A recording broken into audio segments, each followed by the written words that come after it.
As pais, queridos alunos, sejam muito bem-vindos para mais uma aula. Daremos continuidade na nossa exposição do livro do Gênesis. E hoje partiremos aqui do capítulo de número 31, sempre abordando os principais temas, pontos e tópicos de cada capítulo, aquilo que é mais relevante e aquilo que é de difícil interpretação.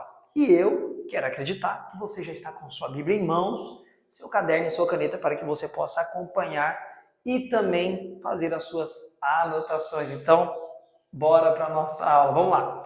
No capítulo 31 de Gênesis, agora Deus vai ordenar a Jacó para que Jacó retorne para as suas terras, para o seu lar, para a sua região.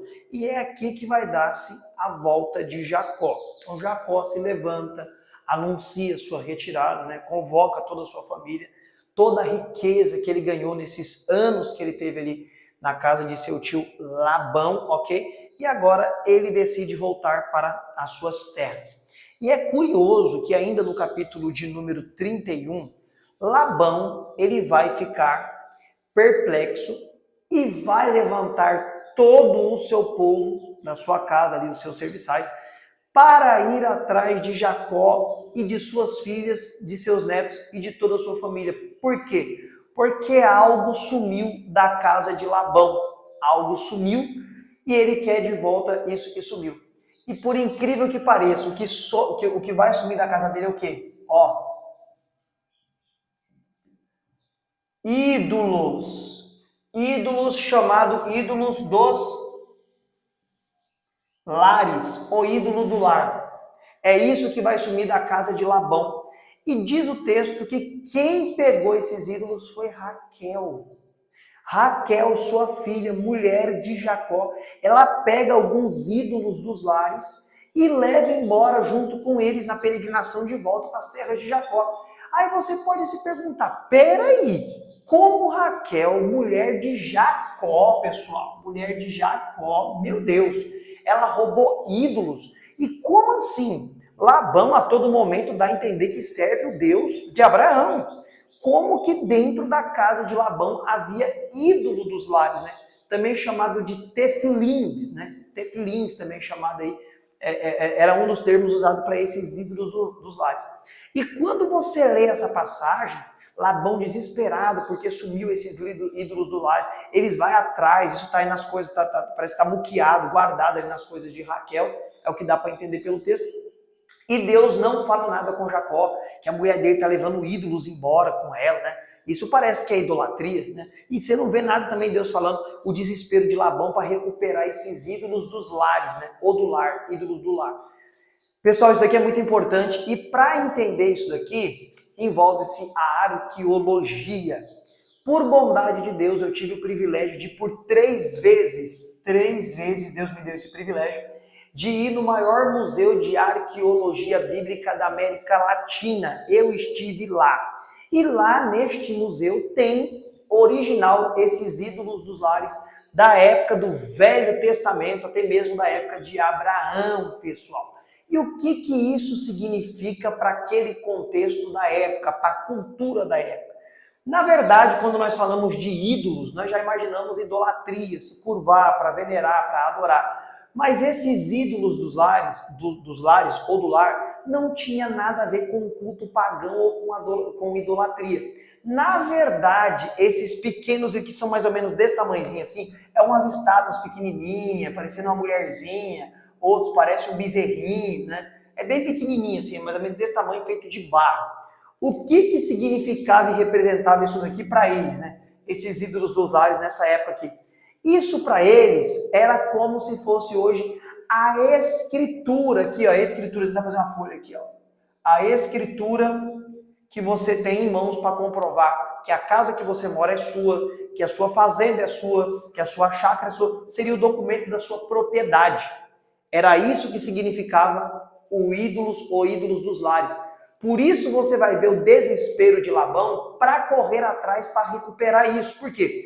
Porque Raquel achou muito injusto, pessoal, o tanto de tempo que Jacó teve que trabalhar e o tempo que Jacó trabalhou para Labão, o pai dela, ele foi próspero. Deus abençoou demais Jacó por amor a Abraão, por amor a Isaac, abençoou demais. E Raquel achou injusto o pai dela não pagar de acordo com o que ele merecia por todo o tempo, as décadas que ele ficou trabalhando ali para o seu sogro. Então ela pegou isso daí, é como se ela roubasse a escritura das terras, das posses de Labão. Por isso que você vê o desespero de Labão para poder recuperar esses ídolos. Se fosse apenas ídolo para idolatria, para culto pagão, ele pegava outro, arrumava outro. Mas você vê que ele fica desesperado e vai atrás, pessoal. Raquel achou injusto e ela queria o quê? Ter ali aquilo que comprovava as posses das terras de Labão.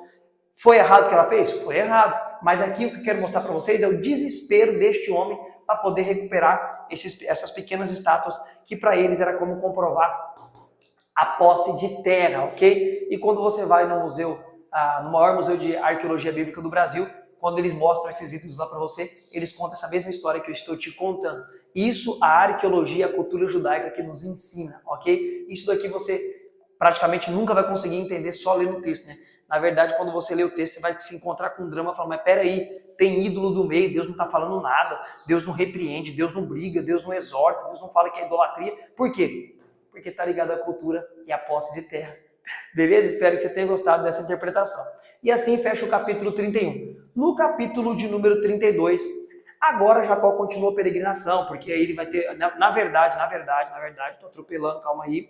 No 31, depois que Labão consegue alcançar Jacó, eles conversam, tudo leva a entender que é devolvido e as escrituras de terra, né, os pequenos ídolos dos lares, é devolvido para Labão. E Labão quer fazer um pacto com Jacó e fala, essas mulheres que você tem são minhas, esses filhos são meus, né? Tipo assim, porque naquela época, pessoal, você vai ver muito isso na Bíblia, às vezes, igual lá na frente, na época do Novo Testamento, você vai ver isso, né? Jesus, filho de Davi, tem misericórdia de mim. Nós sabemos que Jesus não era filho direto de Davi, né? Descendente de Davi, assim, como se tipo Davi tivesse sido o pai dele. Mas você vai ver muito isso na Bíblia, às vezes, para atribuir a descendência, usa o nome de um personagem famoso da história, né? Jacó, filho de Abraão. Mas Jacó não é filho direto de Abraão. Jacó é neto de Abraão, filho de Isaac. Tá entendendo? Então, por isso que Labão tá falando aqui, essas mulheres são minhas e esses filhos seus são meus. Tipo assim, eu sou avô, mas é meu, porque é descendente meu, entendeu?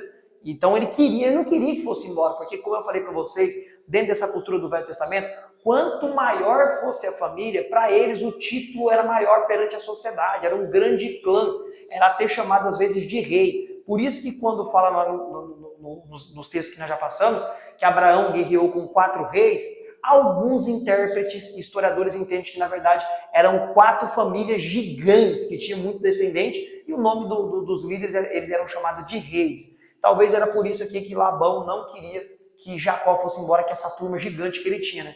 Além de ter as mulheres, as concubinas, tinha 12 filhas, ele foi ter 12 filhas, né? Saiu daqui, dá a entender, com 11, e depois vai nascer mais uma na trajetória que nós vamos chegar lá. Então assim fecha o 31, pessoal. No 32, o 31 fecha com o pacto de Labão com Jacó. Por quê? Por que quer fazer um pacto com ele?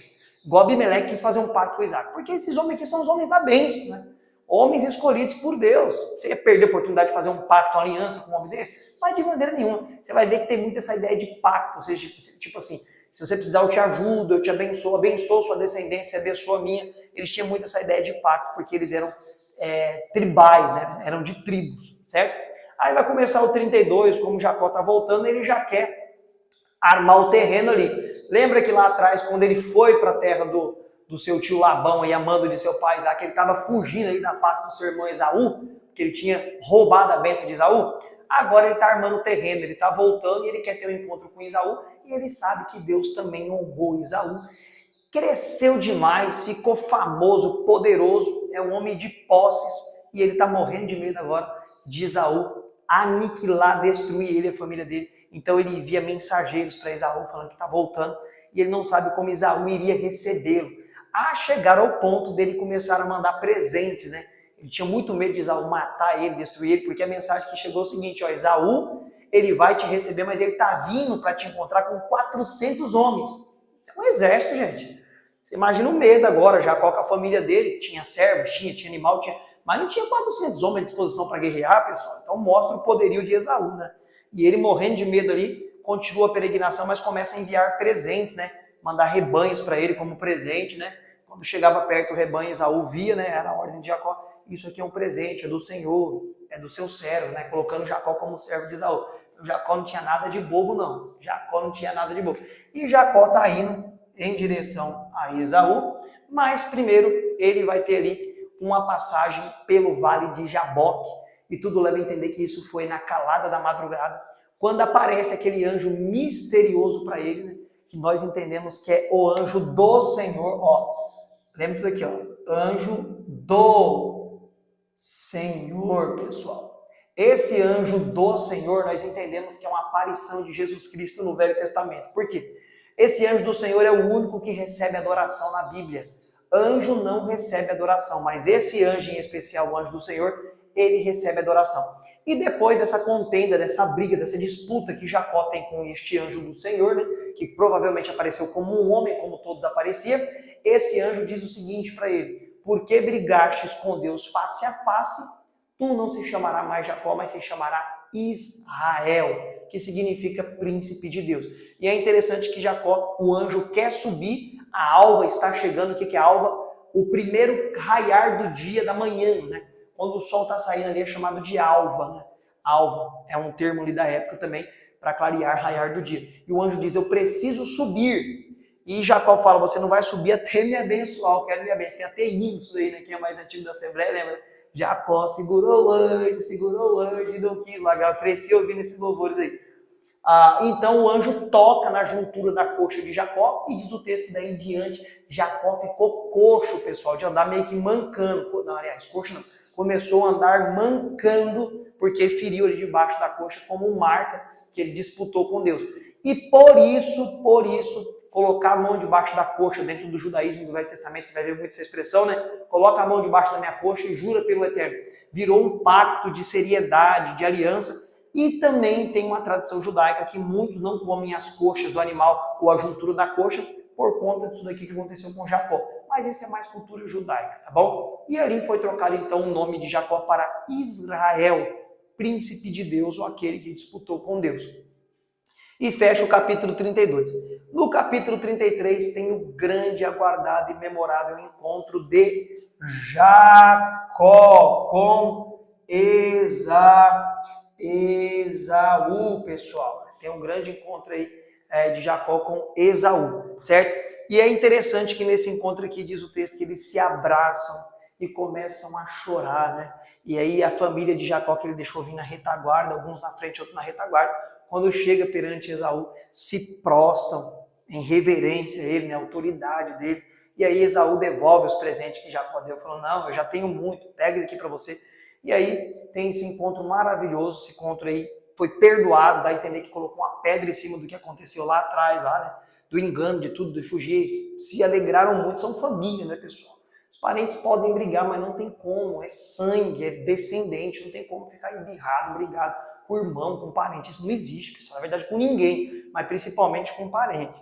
Então é acertado ali, tudo certinho, fica tudo tranquilo, eles se alegram perante Deus, e Deus é glorificado ali. E Jacó, então, pega ali, né, toda a sua turma, decide não ficar ali com Esaú, mas vai para Siquém. Ele parte para o lado de Siquém, e assim fecha o capítulo de número 33 aí, de Gênesis. E o capítulo de número 34, o que vai acontecer? Lá nas regiões de Siquém, você lembra que na aula passada eu falei que Jacó teve uma filha chamada Diná.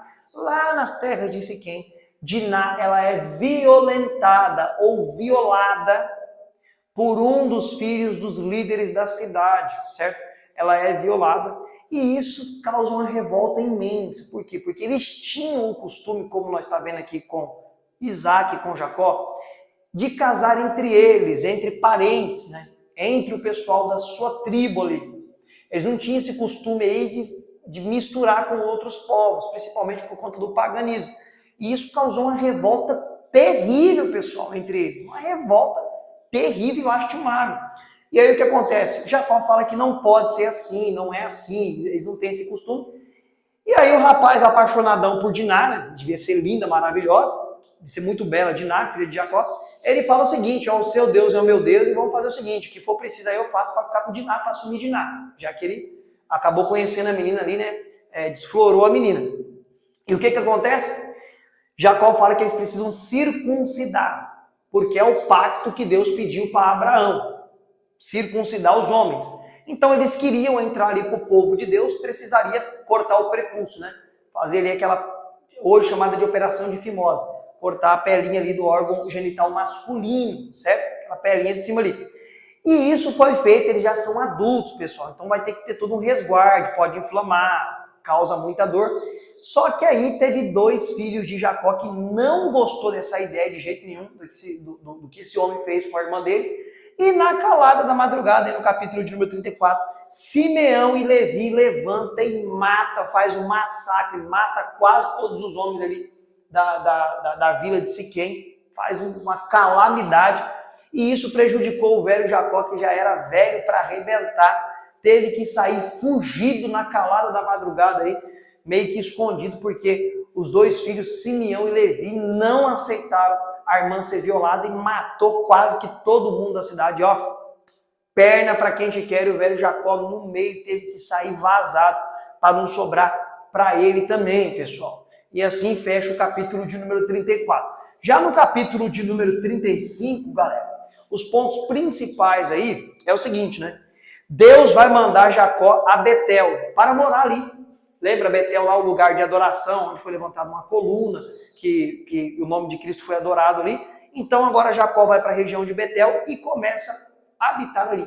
E é ali que ele vai ter o caçulinha dele de todos, que é quem? Benjamim, né? Benjamim vai nascer e agora Raquel vai morrer, né? Então Raquel morre após o nascimento de Benjamim. Benjamim é o mais novo de Jacó e é irmão de José, né? É irmão de José. Raquel deu esses filhos aí para Jacó, José e Benjamim. E lá na frente nós vamos ver esse carinho imenso que José tem por Benjamim. E assim também fecha o capítulo de número 35. E no capítulo de número 36 vai falar sobre os descendentes de Esaú. E os descendentes de Esaú são os edomitas. Os edomitas são os descendentes de Esaú. Foi um grande povo que hoje já não existe mais, pessoal. Deus lá na frente, lá, nós vamos ver, na época dos profetas, Deus prometeu que ia aniquilar esse povo, porque esse povo era irmão do povo hebreu e não ajudava o povo hebreu, queria perseguir e destruir o povo hebreu. E realmente era irmão do povo hebreu, porque o povo hebreu descende de Jacó e dos seus 12 filhos, e os edomitas descendem de Esaú e da sua descendência. E Jacó e Esaú eram irmãos. Então os hebreus e os edomitas, na verdade, eram primos, né? Praticamente primos, e nunca teve essa parentela de primo, eles perseguiam aí o povo hebreu aí, e Deus acabou tendo que destruí-los da face da terra, tanto que hoje você procurar, você não vai achar um edomita. Você não vai conseguir encontrar um edomita. Você vai encontrar hebreu. O hebreu tem até hoje. Deus prometeu que eles estariam aí e estariam até hoje. Agora, pessoal, dúvidas comuns que tem entre o capítulo 31 e 36 que nós trabalhamos aqui até agora, né? Qual o significado da alva que o anjo fala? Eu expliquei aqui que seria o raiar e o amanhecer do dia, né? Ali nas primeiras horas do dia seria ali o amanhecer. Agora outra pergunta aqui que o pessoal sempre pergunta. Poderia Esaú ter recebido a bênção? Esaú poderia ter recebido a bênção lá atrás de Isaac? Bom, pelo decorrer da Bíblia, tudo leva a entender que não. Por quê? Porque lá no livro de aos Romanos, nós vamos chegar lá, Paulo diz claramente que antes dos gêmeos terem nascido Jacó e Esaú, ou Esaú e Jacó, Deus já havia escolhido Jacó e aborrecido Esaú, pessoal. Isso daí, segundo o apóstolo Paulo, está dentro da soberania e da eleição de Deus. Aquele que chama, ou seja, é Deus que chama. Então, não tem biblicamente base para falar que Deus poderia ter abençoado Esaú, né? Isaac ter abençoado Esaú e não Jacó, né?